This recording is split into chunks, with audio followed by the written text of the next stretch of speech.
Eye on Horror, the official podcast of iHorror.com. This is episode 94, otherwise known as season 5, episode 16. I am your host, James J. Edwards, and with me, as always, is your other host, Jacob Davison. How you doing, Jacob? Doing okay. Just trying to stay cool with the heat wave going on. It is still hot. We're recording super early today, and it's already like 90 degrees. What the hell is this? Yeah, my brain is fried. I could barely sleep last night. Oh, also with us, as always, is your other host, John Correa, and I'm sure he has something to say about the heat. Yeah. We were saying how I was in sticky man mode like 4 episodes ago. Yeah. Let me tell you, never came out of it. And what's even worse is the show I'm working on right now. I don't know if I've said it on the podcast. I'm working on Quantum Leap, the reboot, but we're doing a Western episode this week. We're doing a Western episode during a fucking heat wave. So, doing great sitting in a tent for fucking 8 hours a day. Sticky man never ends. I was sure you'd have something to say about the heat because you're the one of us that actually works outside on their day job. Which is insane because I'm an ad man, but whatever. But no, it's not too bad. We actually have a decent spot where there's like some tree shade, and we finally got some AC units for our tent, so it's manageable. Now, the real question is, working on a Western episode, how realistic is the horse training from Nope? It's I haven't witnessed that aspect of it yet, but honestly, Nope has been in the back of my mind all week because we are shooting on the Universal backlot, and we are shooting in the Western town, so it is really fucking cool. And like the amount of work that the props and set deck team have put in, because I've worked in the Western town before, but it was always like turning like the saloon set into like an interview room or like something else. I've never worked in Western town. They call that part of the Universal lot when it's an actual Western. So it's really cool seeing something where it's like always been kind of a shell of it be fully used to its full thing. It's like, holy shit. Yeah, no, I could see why this is used so much in films because it looks great. I can't wait. Quantum Leap premieres September 16th on NBC, Peacock, and all that stuff. So what have you guys been watching this week? There's not a lot has come out since last time we talked. Yeah, not a lot of new stuff has come out, but an old classic got a brand new re-release. And I'm talking about Steven Spielberg's Jaws, which got an IMAX and 3D release. And I saw it in IMAX at the AMC Universal a couple days ago. And I was skeptical, but I went to the IMAX version, so it wasn't in 3D, but it was blown up and had the video and audio transferred to IMAX levels, and it was pretty awesome. Like, just seeing Jaws on the biggest screen possible with the highest film and audio quality possible just almost made it feel like watching it for the first time. I could see like it being blown up for IMAX working really well, especially if you're working off of like, original negatives with the transfer and restoration. The 3D I'm a bit interested in because that was my senior thesis for critical studies, was re-releasing films in 3D and the different techniques used for it. Granted, that was 10 years ago now. Fuck me, I'm old. We're all old. Yeah, we're getting old. So I'm a little interested in like what they did in their process, and also why, because that's not really a thing anymore. Like no one's really releasing things in 3D or doing really any 3D. And I'm also kind of scared. Is this going to be the start of the next big 3D swing? Because that was exhausting. It's one thing if a movie was shot in 3D, like say the Final Destination movies, or something that they knew was 3D from the beginning. Something like Jaws, which is a 50-year-old movie, or 47 years old, and they're just going to convert it to 3D. That's why I'm kind of skeptical about it. But from what I've heard, the 3D is actually done pretty well. I mean, I haven't seen it, but it all depends on the techniques used. Because I know, like when they re-released, because part of my thesis is I saw Top Gun and Jurassic Park re-released in IMAX 3D, and like the Top Gun one was done really well, where they messed with the like depths, and they did like what they called 3D scoring, and like so certain scenes weren't in 3D, like Goose's funeral wasn't, out of respect to the character, which I thought was silly. But like it added the depths to it, which is still a weird concept because we already perceive film in a 3-dimensional plane because of how it's shot and our minds and stuff. So it's weird having to put on the glasses for it. But the Jurassic Park one was terrible. At certain parts, it looked like, because they cut out elements using digital, so it suddenly like bushes that aren't CG looked like CG. And like sometimes the 3D just looked like a cheap diorama that some kid made for his classroom, with like cardboard cutouts and stuff. It was very weird. So, I mean, granted, again, that was like 12 years ago. 12 years ago or so. I always loved those movies, like in the wave of 3D that came in the early 80s, like, Jaws 3D and Friday the 13th part. Basically, any part 3 was in 3D, Amityville 3D. And they made you absolutely sure that you knew that they were in 3D. So when you watch them, so like if you're watching on TV not in 3D, all of a sudden they stick like a pole in your face. Yeah. it always reminds me in the heyday of TGIF television, when they would do like the 3D night of 3D episodes, and there was like one where it was America's Funniest Home Video and Bob Saget's just dangling his car keys in front of the camera. He's like, look how 3D it is. And that was their contribution to it. Like whenever that happens in those movies, where like, what was it? Friday the 13th 3D when they fired the harpoon. Like it just reminds me of Bob Saget dangling his keys in my face. So like eye-popping 3D, literally. I saw this movie called The Movie, which, let me tell you, I had to do a written review of it as well. And trying to find any information about a movie called The Movie is the most annoying thing in the world. Even trying to find it on IMDb, you type in The Movie and you get Superman the movie, Paw Patrol the movie, Jackass the movie. You're like, no, this is called The Movie.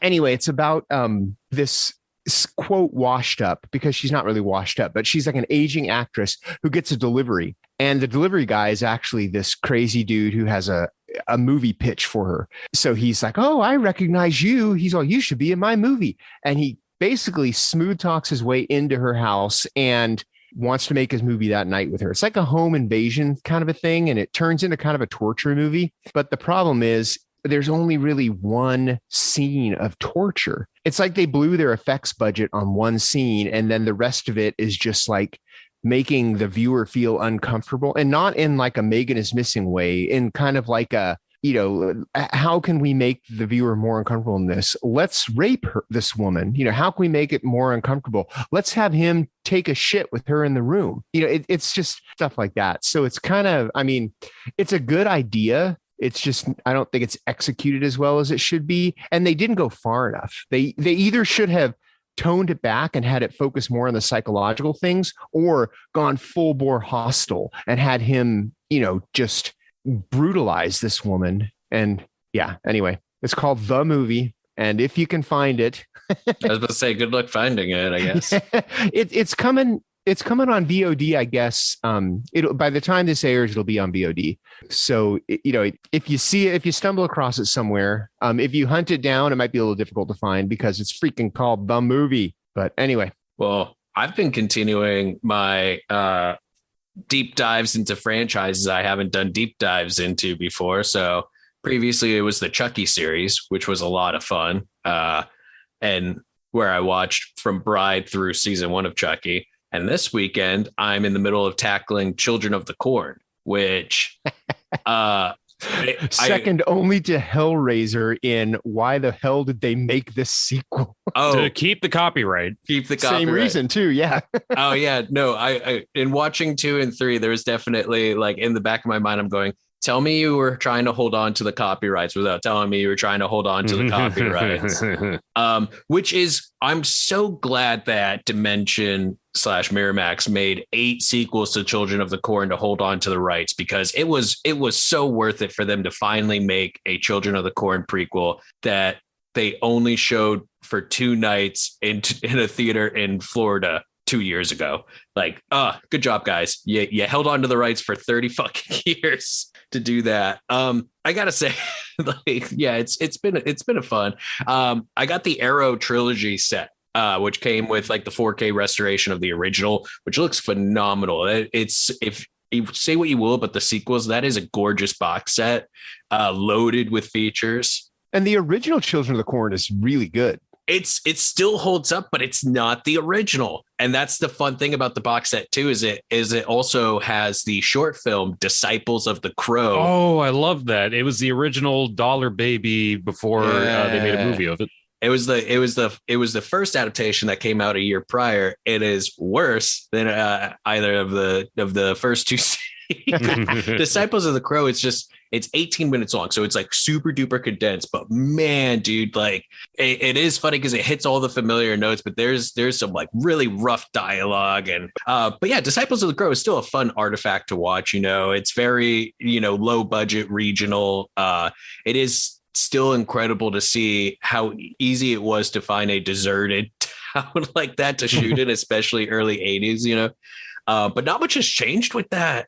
You still drive across America and there's still like those like ghost towns in these areas. But yeah, no, I'm having a lot of fun. I'm going to be watching 4 through 6 today. One of the noteworthy things about that series is how many big name actors got their starts in those movies. I mean, Charlize Theron was an extra in Children of the Corn 3 Urban Harvest, which I had so much fun with that one. That one went for it hard, which is funny because like the only the first 2 got theatrical distribution and the third one was straight to video. And yet the third one looked like it had much more of a budget than the second one. Yeah, and also the third one had the special effects by Screaming Mad George, so it looked really good. Yeah, it did. Too. Oh man, when He Who Walks Behind the Rose comes out as like the giant monster at the end. Yeah, the husk flesh beast thing. Yeah, that was crazy. It was so ridiculous. That one was also probably the goriest in the franchise, just because I feel like they had Screaming Mad George. It's like, okay, let's just put as much body horror and blood and guts and crazy shit. There was some really cool stuff with like the corn husks, like going into people's bodies and like eye gouging and like stitching people's eyes. The movie opens with like someone getting their body like ripped, their and turned into off. A scarecrow. Yeah, there's some like really cool stuff in there. It's still a very silly movie, but oh yeah, I had a lot of fun with that one. And it's also funny because it came out in 95, which was the same year as Dangerous Minds, and both of those movies have very similar themes of just like a white person coming into an urban area and trying to instill their ideology without really understanding what urban life is like. Dangerous Minds and Children of the Corn 3, pretty much the same movie. When we used to tour every summer in my band, this was like the mid 90s, there are patches of the country, and you might have to be driving through on like a Sunday morning or something, but parts of like Nebraska, Oklahoma, Iowa, you're driving through and the only thing you can find on the radio is like church preaching. Oh, 1000%. And it would always just crack us up. We're like, are we going into like Children of the Corn right now? I mean, there's a horror movie right there with you guys going on tour and going to the cursed town. It's Green Room. Yeah, Green Room meets Children of the Corn. We're on to something. Well, and that's the thing too, is that like I did my cross country tripping in the 2010s, and it's the same thing where there's large stretches of road where all you have is that fire and brimstone preaching radios and those hundreds of miles of just like all those billboards and stuff. And like I think that's one of the reasons why the original at least Children of the Corn is not only is it a really good American folk horror film, but it's also just like it's still there. Like you still encounter those towns, you still encounter a lot of what they talked about, like there's this, I was very taken back with how much of the dialogue is still relevant with like the main guy was saying, things to the kids, just because are you so diluted from the preaching, those fire and brimstone preachers that you'll just believe anything from them, or like it's not an actual religion if it doesn't include compassion and love for others. There was a lot of really good stuff about some of the more hate mongering aspects of some religions, and it was real good. And Linda Hamilton is fucking awesome. I can't stress how great that Arrow Blu-ray is. They have a phenomenal interview with her where she talks about like how doing that film, because it was so early in her career too, really got her to fall in love with like the more physical aspects of doing like horror and action and comedy. And it was really cool. And Linda Hamilton is just one of the ultimates, you know. So without Children of the Corn, we may not have had a Terminator. And without Terminator, we want to have Terminator 2. What a world it could have been. Oh, I don't want to live in that timeline. Yeah, that is the darkest timeline. Yeah. Going back to our last episode where we were talking about people, you know, with like Fall and Open Water 2, people in dumb situations that they put themselves in. I saw a movie this week. I think it's from last year. It's not that old, called 12 Feet Deep. Are you guys familiar with this at all? No. It's about these two girls. I'm laughing just talking about the concept. They get stuck in a community pool when the cover is closed for the Thanksgiving weekend. Is there water in it? Yeah. They're swimming in it. And I mean, and it explains why it happened. And actually the guy who traps them in it inadvertently, it's an accident, but it's Tobin Bell. Of course it is. Yeah, totally in one of those, you know, Kane Hodder taking every party's offered type of a thing. But yeah, they're swimming in this pool and the cover gets closed and they get stuck in there. And there are air pockets. The cover is about a foot above the water so they can breathe. But then there's another cleaning lady who knows that they're in there and decides to use it to her advantage. So, you know, there's more to it than just having to wait out the weekend. But it's just, it's one of those kind of like what I was saying about Open Water 2, where they jump off the boat and forget to put a ladder down. You know, it's one of those, it's like, or even Frozen, where, you know, they turn off the ski lift and go home, you know, for the week. You know, it's one of those, how the hell can this happen? They kind of make it logical how it happened, but it's just one of those movies you're like, this is just silly. As for me, I've been going a lot to the New Beverly recently because you know how Quentin Tarantino and Roger Avery started their own podcast, The Video Archive? Yeah, I've been seeing the hot takes from that. Yeah, well, I mean, they've been programming around it is the thing. So like a lot, if they discuss movies, they've been making some double features around, and a lot of them have been genre, which is pretty cool. Like the one I was most excited for was they did a double feature of Michael Mann's The Keep and Peter Hyams' The Relic. Ooh. Yeah, no, and the prints were amazing, and you know, I'm just such a huge fan of Michael Mann's The Keep, even though Quentin Tarantino isn't. That I went to that double feature twice that weekend. Wow. Yeah, and they also did Demonoid and The Brood a couple days ago, so that was a pretty wild double bill too. Oh, damn. That's awesome. I need to get out to the New Bev more. Oh yeah, no, dude, it is worth it, especially to see like kind of the more obscure and rare stuff on 35 millimeter. They also had a crazy ass Shaolin Kung Fu double feature with this one movie called The Shaolin Invincibles, where I swear to God, the main villain, the evil emperor, has gorilla bodyguards that know kung fu. Gorillas, like actual like primate gorillas, or gorilla with a GU? Gorillas as in ape gorillas. Okay. Although it was clearly just dudes in costumes, but still kung fu gorillas. Yeah. Can't go wrong with kung fu gorillas. Yeah, no. And yeah, no, it's just, that's just the kind of cinema I love. Just crazy. I had no idea this existed, but I'm glad I was able to watch it.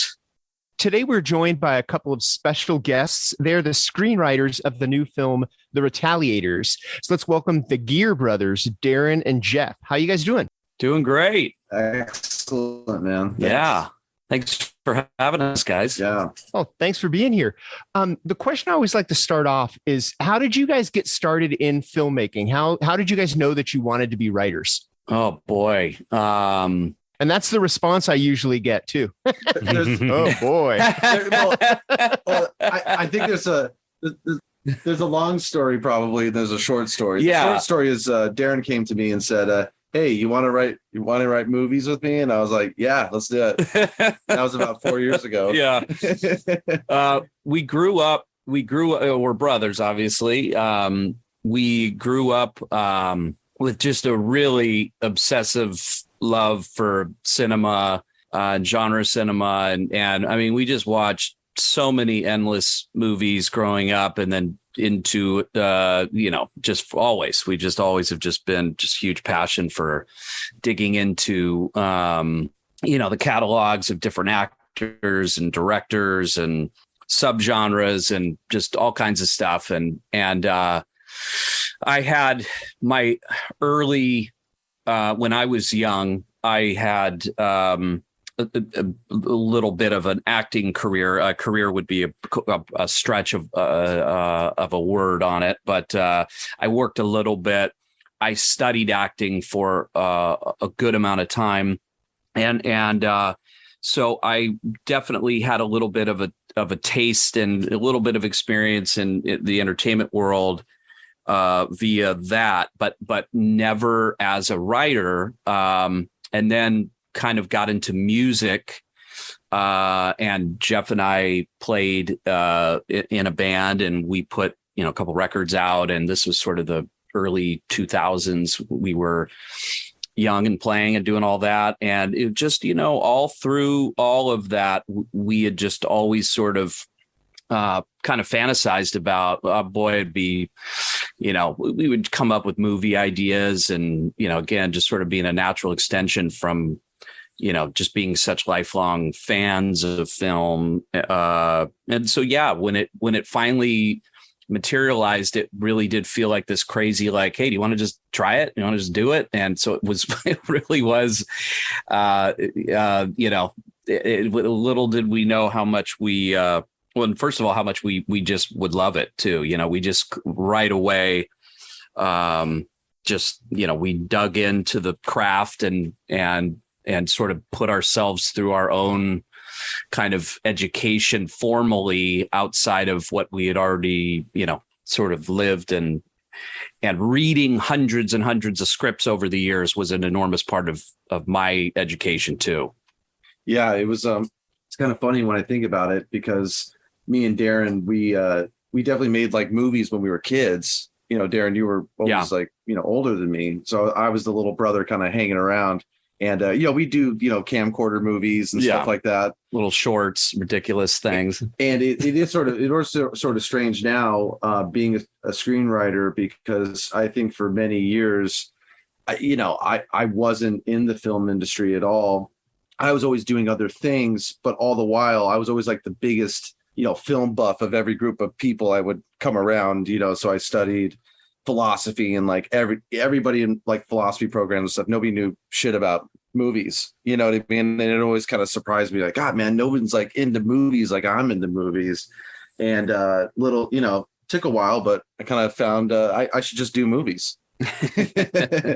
What kind of movies did you guys watch when you were growing up? I mean, what were your influences, I guess I should say? Yeah, growing up, we were really big fans of a lot of 70s and 80s, the classic action genre films and horror genre films. But one of our mutual passions that we connected on early and stayed a lifelong passion was our love for all things B cinema and exploitation films. And, as much as we can sit and talk, William Friedkin for 2 hours, we can spend just the same amount of time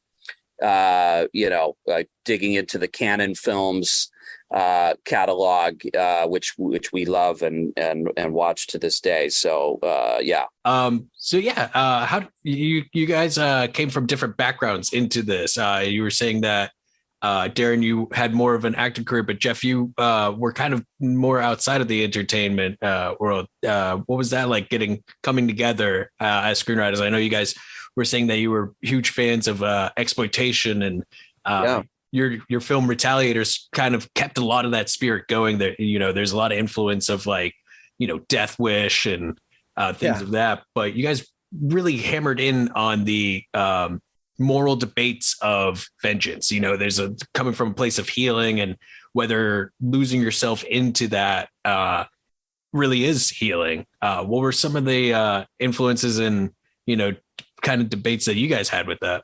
Well, yeah, because the film was inspired by real events that happened in our family, the idea of of a sort of revenge fantasy was sort of born organically through, kind of being on the sidelines during a long trial. And so we certainly were sort of, looking that was on our mind. And that definitely sort of, came out in the idea for the Retaliators originally, because of our love of genre cinema.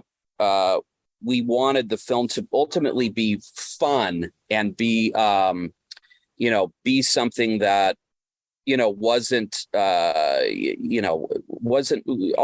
taking itself too seriously. We wanted to play with the moral dilemma, but also not telegraph any sort of message to the audience. It was important for us that we weren't, we really tried to be kind of show, these different characters that made different choices sort of through an empathetic lens both ways. And really, our fantasy we would always talk about is we wanted to have a movie where people could argue after the film and debate, what was the right thing to do or not. Yeah, I think, me and Darren, we did not treat our writing sessions as like a philosophy seminar room. We weren't trying, we were really just interested in, we never really had a discussion, I think, on who's right, who's wrong, or anything like that. It was really just where the fun for us was looking at these characters and what are they going to do when they're faced with the dilemmas they find themselves in, and what choices do they make, and what are the consequences of those choices.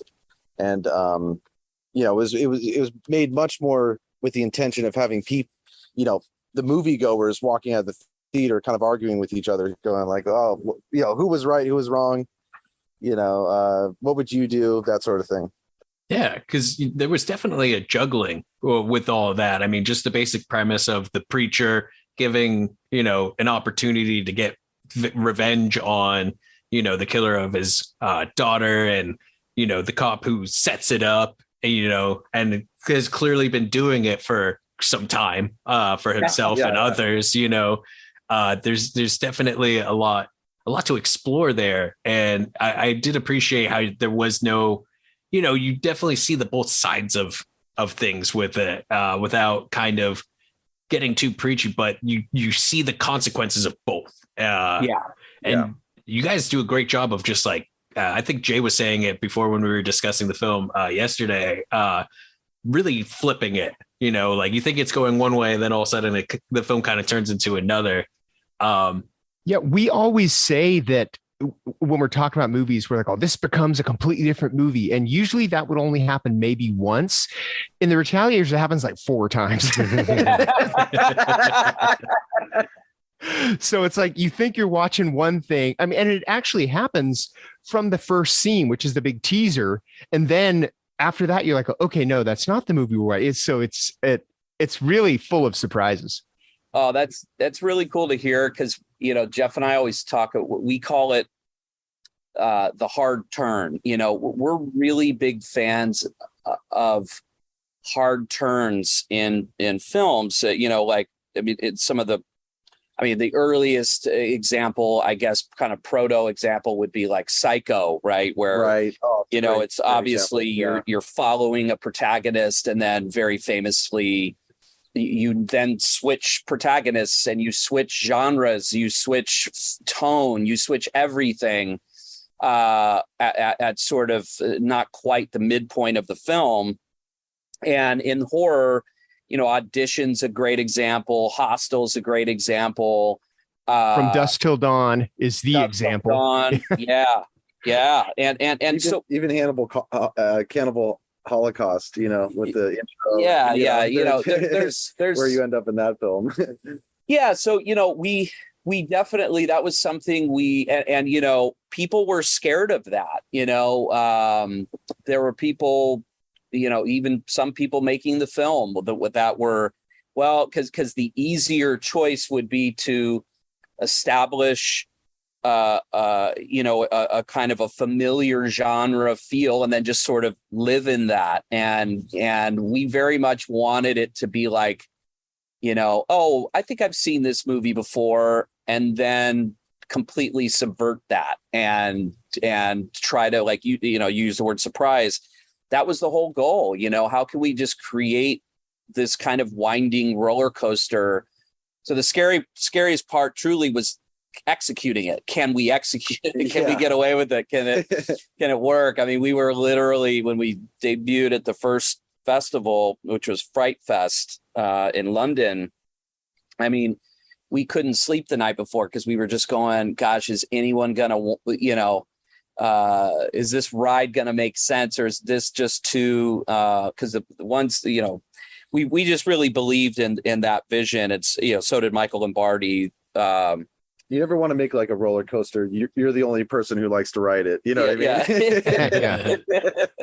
It's Exactly. Pretty lonely coaster. Yeah. So yeah. And on the development and production sides of things, how did the project get started? Like, how did you pitch it? How did it get off the ground? Well, it was such a crazy thing. We had sent the film, the script, to the Blacklist to get coverage, and we were very humbly, we had very humble expectations. I mean, we were like, okay, we're going to learn everything we're doing wrong, and then we'll work on that. And the next thing you know, we got these high ratings, and we got on their top list, and that was, the shock started then and went all the way till now, where we're just going, wow, this is crazy. And then we started getting people reaching out, and producers and different people wanting to option the film. And the real serendipity at the beginning was, I happened to know Michael Lombardi, who obviously, starred in the film and was the main producer, and he even directed a good amount of the film as well. He was the guy. It was a complete coincidence, as we were driving to a meeting with some people who wanted to option the film. He called me out of the blue. We had worked together years back. And he called me completely out of the blue. I had told him what we were doing, and he said, send me the script immediately. And we did. And he lives on the East Coast, and he was on a plane in 3 days. And he called us the next day, said, do not option this to anybody. Don't do anything. I'm getting on a plane. And we were like, really? And he's like, yeah. And he flew out, and he just said, I am, number one, born to play this role. And Jeff said right when we saw him, he just went, oh shit, we're looking at John Bishop. He was, and he was being funny, but he was serious. Like he was just right there, right when we saw him. And he said, I'll get this movie made, and I will, run through hell to get this made. I'll make it happen. And he had some ideas, and it was crazy. We just sort of right at the beginning just knew we had to partner with Michael, and we did. And we just said, okay, let's go on this journey together. And boy, the amount of times Jeff and I have looked at each other and said, the smartest thing we ever did was that, because Michael took it and got it funded, and he was the reason we ended up getting the bands that we got in the film. And he fought through all of the COVID, because there was so much drama with getting our film made because of the fact that we were literally a couple weeks into shooting in the third week of March of 2020. Wow. Yeah, we were, our SAG rep told us, we were shooting in the forests of New Jersey at the time. And the SAG rep told us we were officially, as we were getting shut down, that we were officially the last union production in the world. at that moment. And we, obviously we had to shut down, and then the obstacles of shooting through the early days of the pandemic, because that's what we were left with. And so this was when COVID tests were thousands of dollars, and we had to switch coasts, and we had to change directors, and we had cast drop out, cast come back in. We had to obviously monitor safety, and thank God no one became we had very few people that ultimately got sick, and nobody we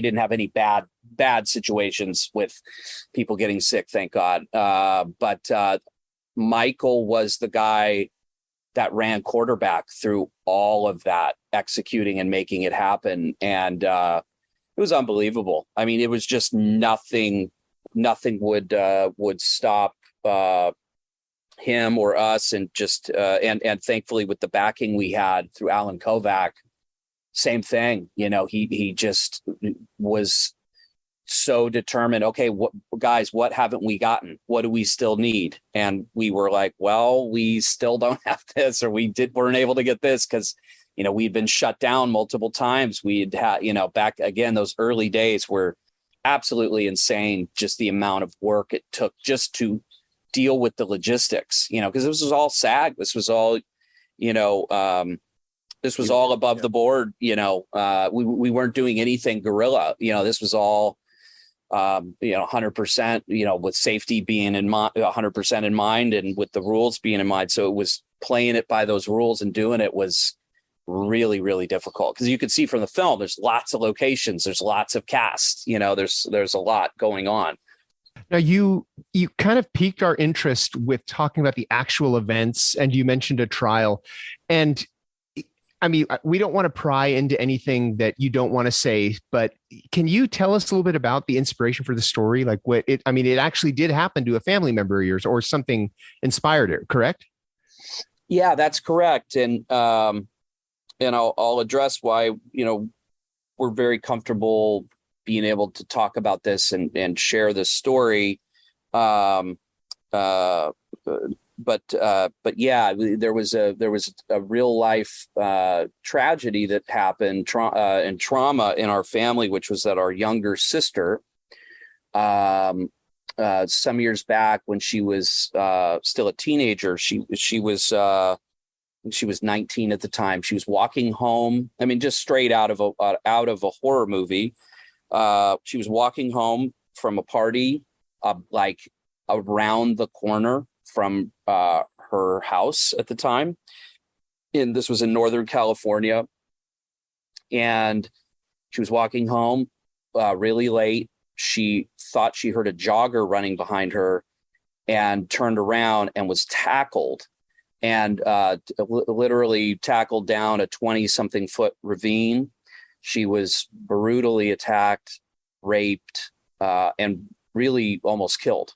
She had a belt around her neck, and she was within inches of her life, of losing her life. She miraculously fought and clawed and escaped the situation. Ran up the ravine, no clothes on, waved down traffic, and was thankfully got away.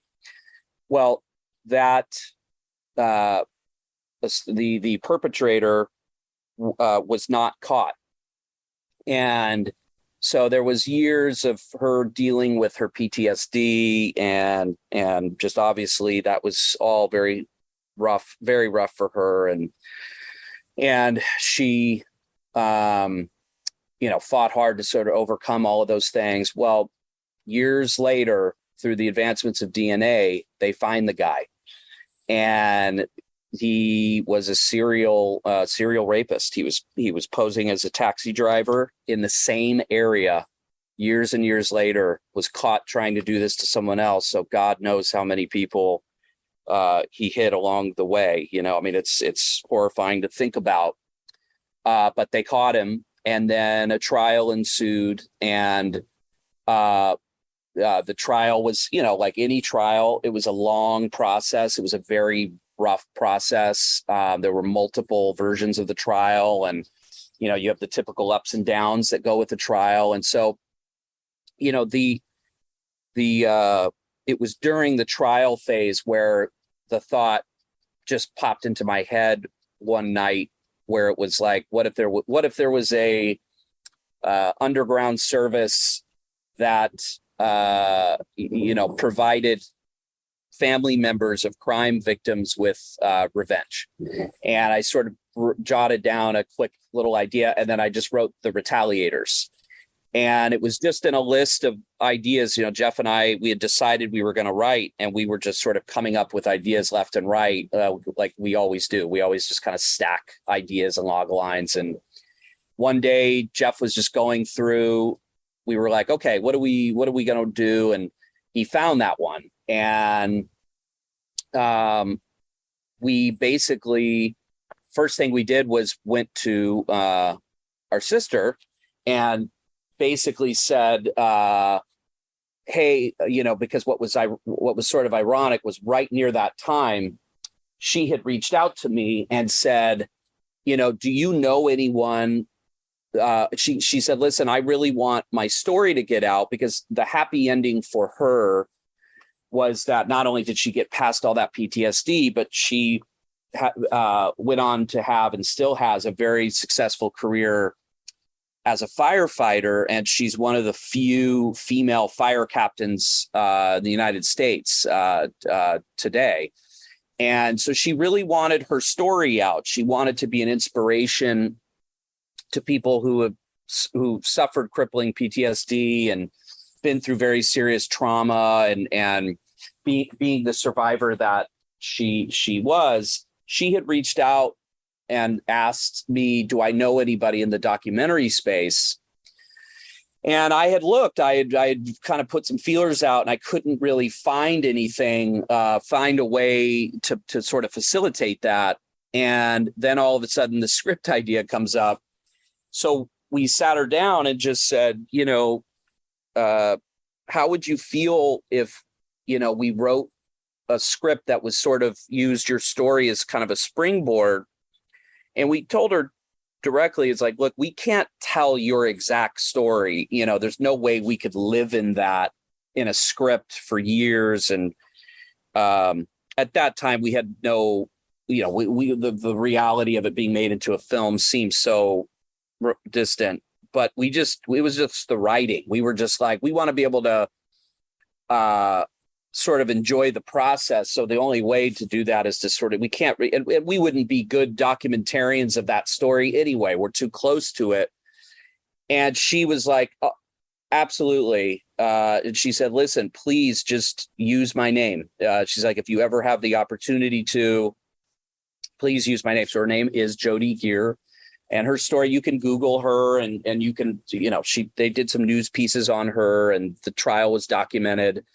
So we're very proud to tell the story and use her name, because ultimately there's a lot of happy endings here. Yeah, the guy's put away pretty much for life. He'll be a very old man when he comes up for parole, and hopefully he won't get out. So there's a happy ending there. As I said, Jody's life has, she's gone on to be very successful and just an amazing human. And then the catharsis of making this script and taking something so ugly and horrible, but yet finding a positive outlet for it that's been truly, ironically, talk about healing. The film has been very healing for the family. And for us and for Jody. So it's good. We didn't have to go and torture anybody to find that healing. So you didn't. It's out there. Yeah, right. Just kidding. Much better to put it in writing than to actually, Absolutely. Yes, go through with it. Yes. To be clear, I agree with that. Yeah, and that's one of the most interesting aspects of this film, because like you guys said, you're coming from a place of love for exploitation and, canon films and these very like, rough movies where they're talking about doing these very sadistic things or getting vengeance and whatnot. And it's coming from a place of catharsis because, you're exploring these dark themes, but going through it with the lens of a love for cult cinema, and Right. and Yeah. and especially, those type of films don't always get the best light. A lot of people, when you're talking about these type of films, most people are like, they're so exploitive. And it's like, well, it's in the name. So it is interesting that it is coming from a place of catharsicism, a place of hope, and a place of healing, especially for your family. So you feel it a bit in the movie, and that's just so great to hear that you're using your platforms to tell this story. And you're right. Sometimes it's you kind of have to put these things through lens. That's why genres exist. It's easier to discuss heavy issues when it's through the lens of like sci-fi or horror, Right. Yeah.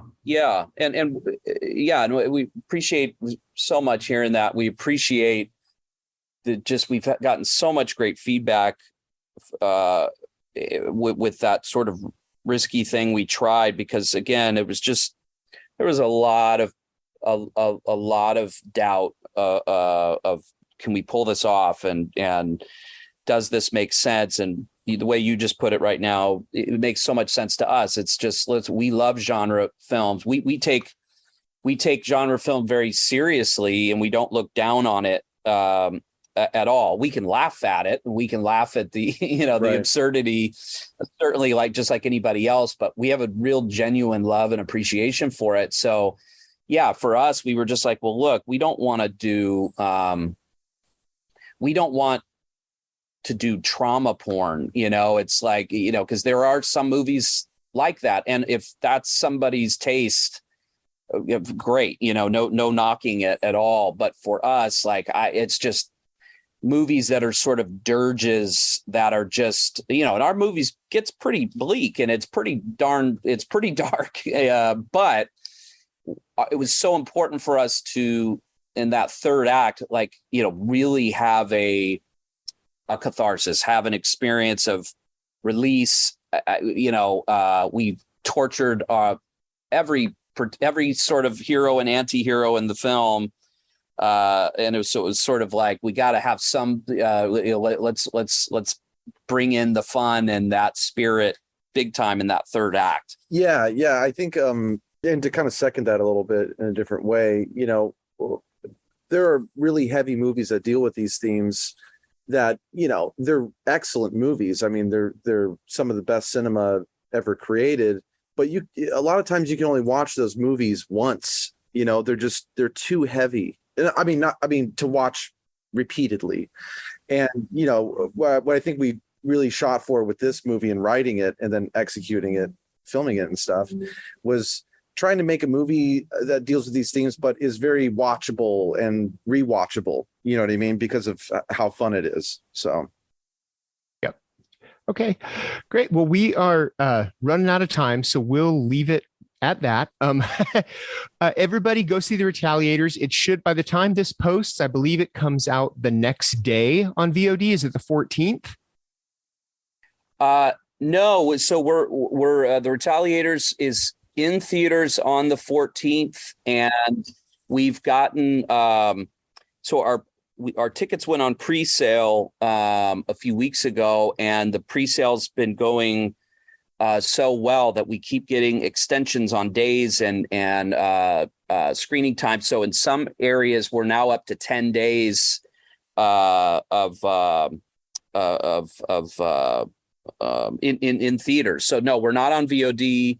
Then we don't have a date yet on when we're going to VOD. I think it'll be sometime in October. So yeah, we're in theaters starting on September 14th.